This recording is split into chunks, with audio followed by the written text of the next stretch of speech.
All right. Ugh. Good afternoon. It is Monday, November 17th. Had some issues this morning, didn't get to do a video, but it's fine. Honestly, I have a sermon that I wanted to do. It's called Be Careful How You Talk About Christ's Bride by Voddie Baucham, but we're just not going to have time to do that right now. I think I'm just going to have kind of a chat with you guys as I go into being on my way home. Actually, on my way to pick up my son from school. Now, today, I just kind of, I don't know, I hit a wall, I think. I woke up this morning.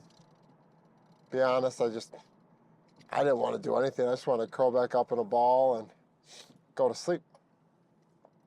I actually reset my alarms so that I could just get up and go straight to work instead of to the gym.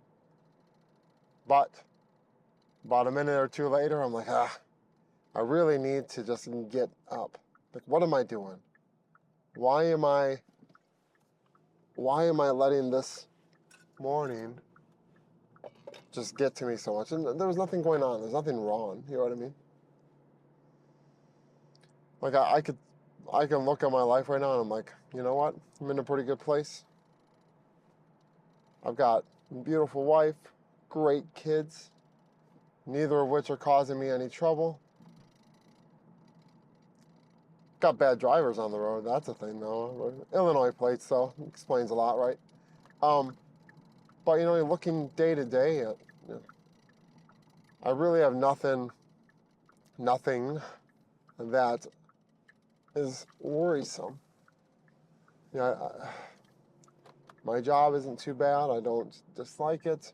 We're doing pretty well in my location, at least, considering the state of the economy.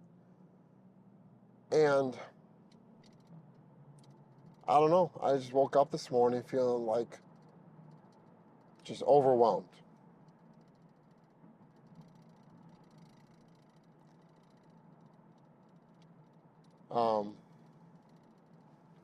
Made it through the day at work. Daughter's got her, she's got a, what's it called? Not a recital, a showcase tonight. She's been doing this like, what's it called, barbershop quartet type of deal with a local theater thing. And I'm really excited to see that. Yeah, she's been practicing for a while, and she's had a couple months now, I think, of classes on Mondays. So we got one tonight, and this is the last one, and they're going to be doing their showcase. I'm excited to see. I'm sure she's nervous. I'm nervous for her, though I know she's going to do her best, and I'm sure it'll be great.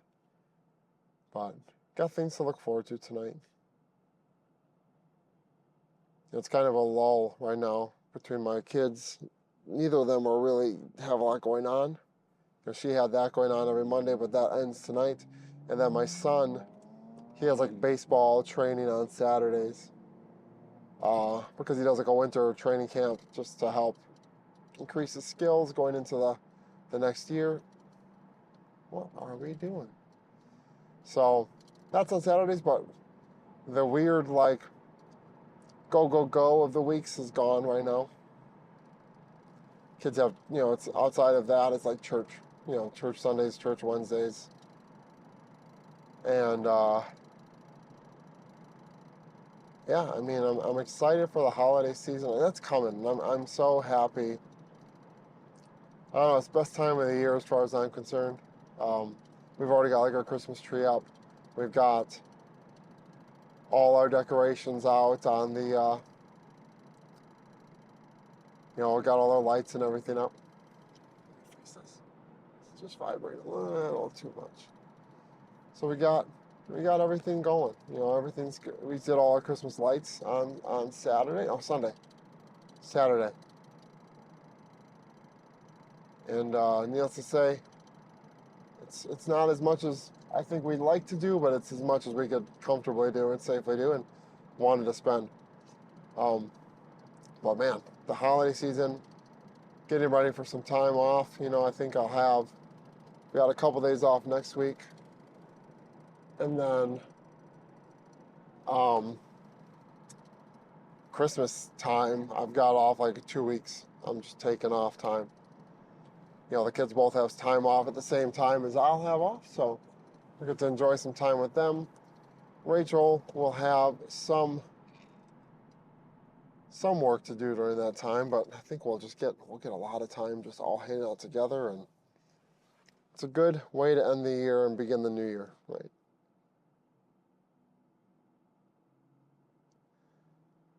So I know last time I talked about stuff like this, I was trying to reason out kind of my dissatisfaction with where I was.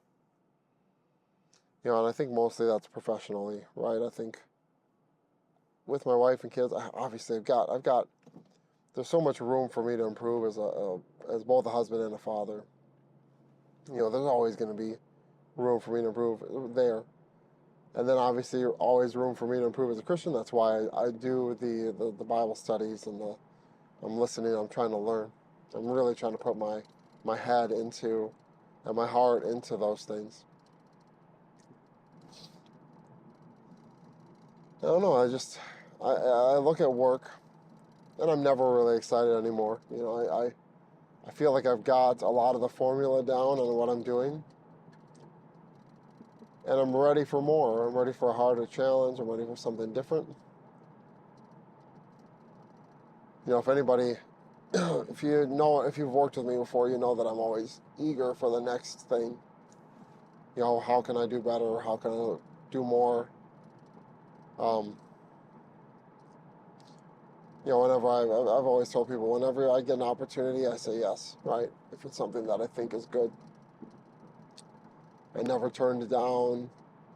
My last job, I went from lowest guy on the totem pole to being the supervisor in the back. I learned how to run the laser cutting machine and all that jazz. At this job, I went from being supervisor, now I run the building that I work at. And I've been doing that. I've been running that location for about a year and a half, a little over a year and a half. And I'm just ready for the next thing already. I don't know, that's nothing against the team or my boss or anything. It's really not. It's I don't know what it is, but I always feel like I've got to do more. And I look at my dad. He's like probably my biggest just role model I have, right? He's been at his job he's held the same position or level, like type of position for quite a while now. And he's always made a good chunk of money, right? Not like the most money in the world, but like way more than I make now. And I just don't see myself ever hitting those numbers doing what I'm doing. And man, it just brings a lot of regrets out in for me. I think about why did I do what I did for school, right? I did MIS, which is Management Information Systems, which is like business and IT-ish kind of stuff. But man, I've always been good with numbers and things like that, and I could have feel like if I just put my head down, I could have done engineering, which is what my dad did. And I know he doesn't do a lot of like direct engineering stuff anymore, but he manages teams that do stuff like it's so many regrets, right? I feel like I could do so much better for the family if I had done those things, and I don't know where I can go from here, to make things better. All right, I gotta get gas. I'm gonna pause real quick. I'll come back in about a minute. All right, guys. All right. He's having some mic problems here. Let's see what happens. I don't know if that went through okay or not in the last video or not. You might have some kind of bummer audio there, but hey, whatever. Anyways, continuing on. Look at. I know I shouldn't have regrets. I know people say, well, if you made different decisions, you'd be in a different place, right? And that place doesn't always turn out to be as good as we think it would have been, right? Grass is always greener, those kind of things. Well, I mean, I can't imagine a world where if I had like continued going to school, if I'd picked a different major in college at the beginning, if I continued going to school when I first met my wife. So what happened was I was partway into my first semester at the University of Wisconsin Parkside, met my wife, or wife-to-be, and I got fixated, and I mean, I'm glad that I did because she's the most important person in my life, but I wish I could have done both. I mean, I don't know what I was thinking. I don't know what my thought process was. It was obviously just me making stupid decisions. And then again, let's say I had decided to do engineering, would I have been at Parkside? If I weren't at Parkside, I wouldn't have met the people that introduced me to my wife, right? It's just an endless thing. But I want to do better for my family, for my kids. I want to do better for, like, I know it's selfish, right? But man, I really want to be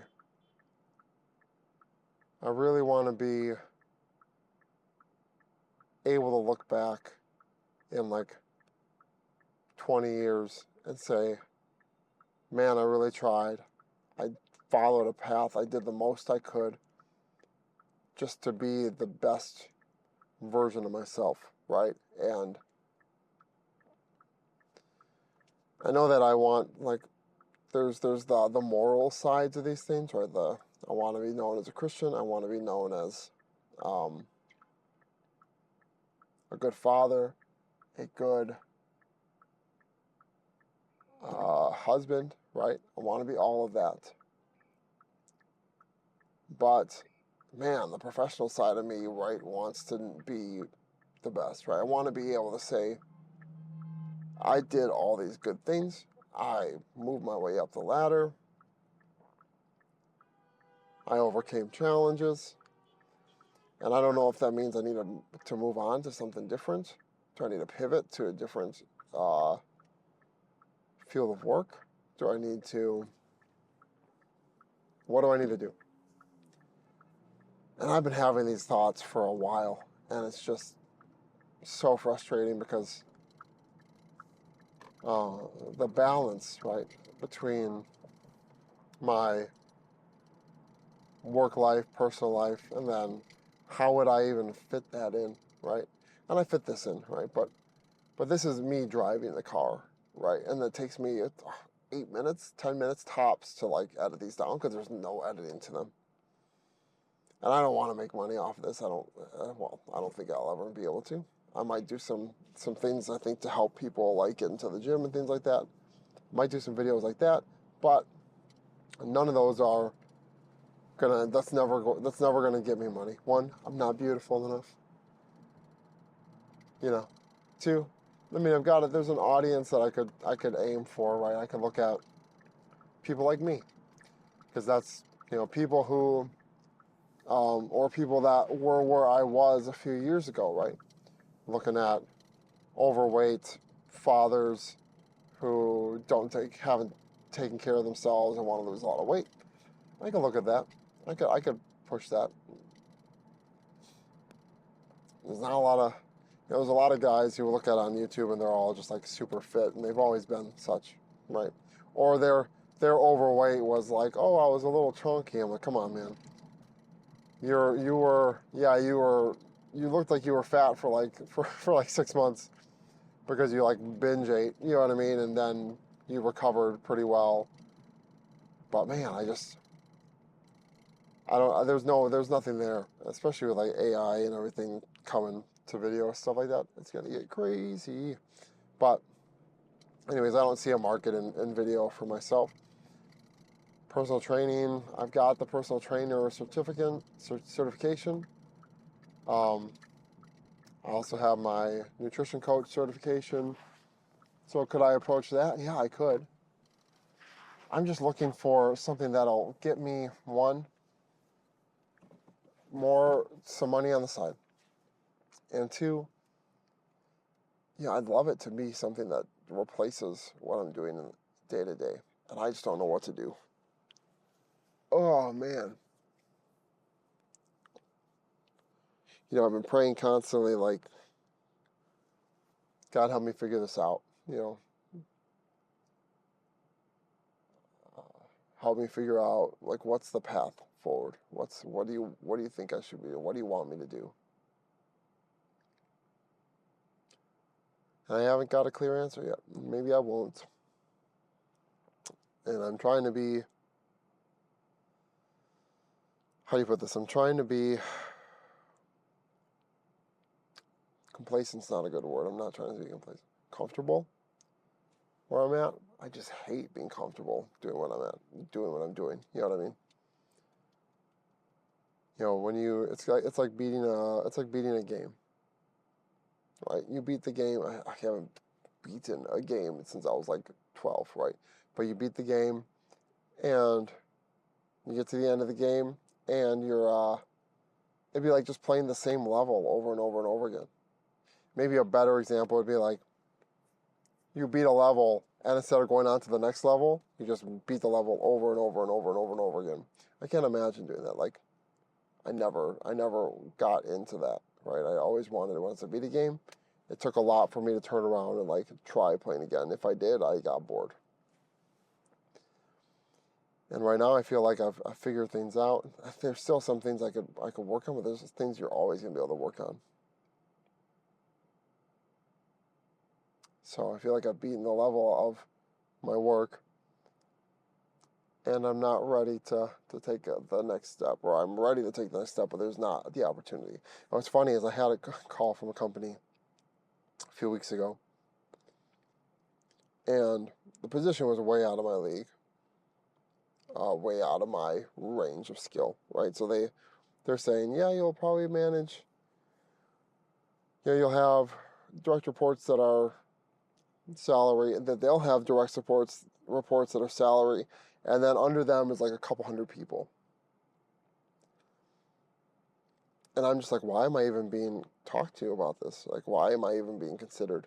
My team right now, well, the largest my team ever was like 30 something, 36 when my boss came in, but then there were two of me, right? To be fair, the other one didn't do much managing outside the people they knew. So they had like 3 of those 30 something people, right? And then obviously my boss was excellent, and he was an excellent leader, and he managed that team greatly, right? But then when I took over last year, we were at 19, 18. I hired a supervisor to replace me. I managed that team through the economy, which has been just rough for us, right? I mean, I got rid of all my temps over that time, made things more efficient still, dropped 2 headcount last year. This year, dropped another 2, just a month and a half ago. Did not replace certain employees that left, right? My team is small now. And yet this company was like, I told them where I was at. And they're like, hey, we'll do an interview. I'm like, well, I ended up, its third shift was the biggest deal breaker, right? I told them, like, I'm gonna save you guys some time. Like, I emailed them, like, I appreciate you guys reaching out. But I know that even if I know that I could do this job, and man, I know that I could do this job, I know that I'd be a tough sell for you guys, because how do you sell a person who's never done anything like what you're, how do you put me in a position over people who are far more qualified probably than I am? Like I can't imagine like going to my boss, going to my boss and saying, "Hey, you know, I've got this perfect replacement for myself. They have never done anything remotely like what I'm doing right now, but I think they're going to be a great fit. Like that doesn't work, right?" So I told them, "Hey, save yourself some time. I really appreciate everything. The overnights just won't work for me. And I also think that'd be a tough sell to your management to hire me." And they were really friendly and appreciated me being honest. But man, I like, why didn't I give it a shot? I feel like it's comes to pride, right? Like the fear of being embarrassed, fear of them telling you something you already know, which is like, maybe I'm really not as ready as I think I am, and I think I know I'm ready. But the thing is, it's such a jump. I think that one of their, maybe the position below that would have been a good fit, a better fit for me, at least for the first year and a half, until I'm like, hey, come on, move me on, move me up. And that's the thing is, I think, when will I be satisfied? I don't know, but I'm trying to figure it out.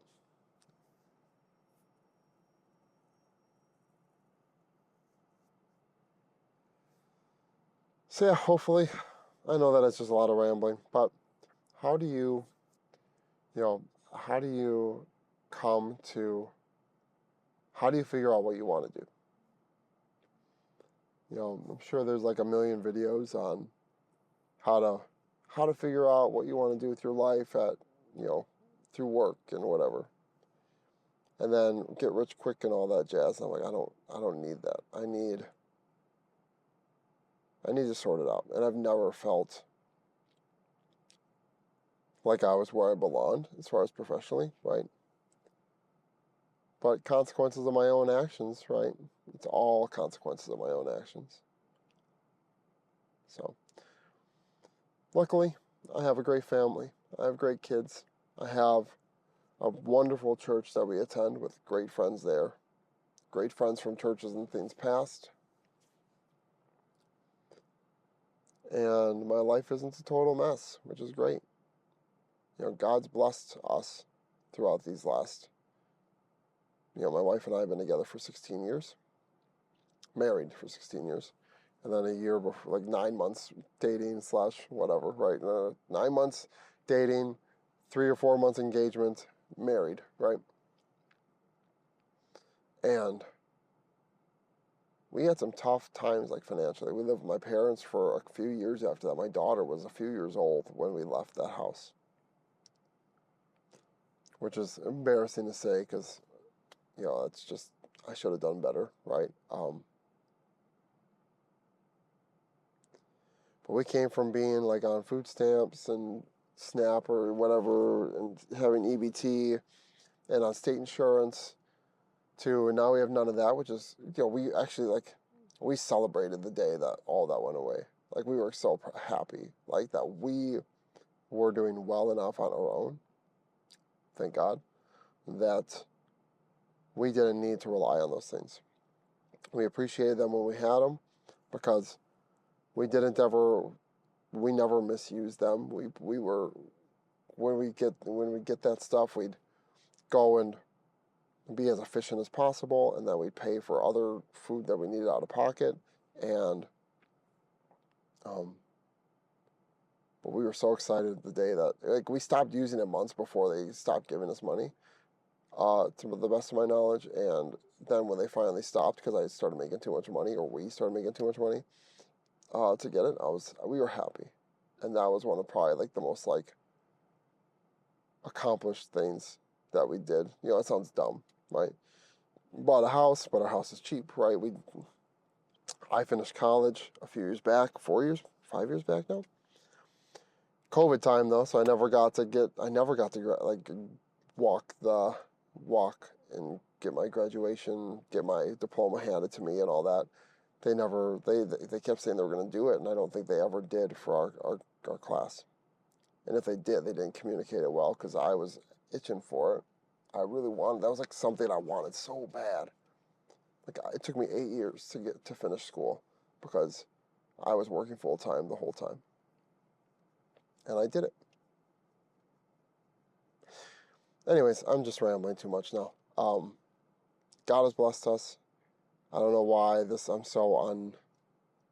why I'm so dissatisfied right now with certain things.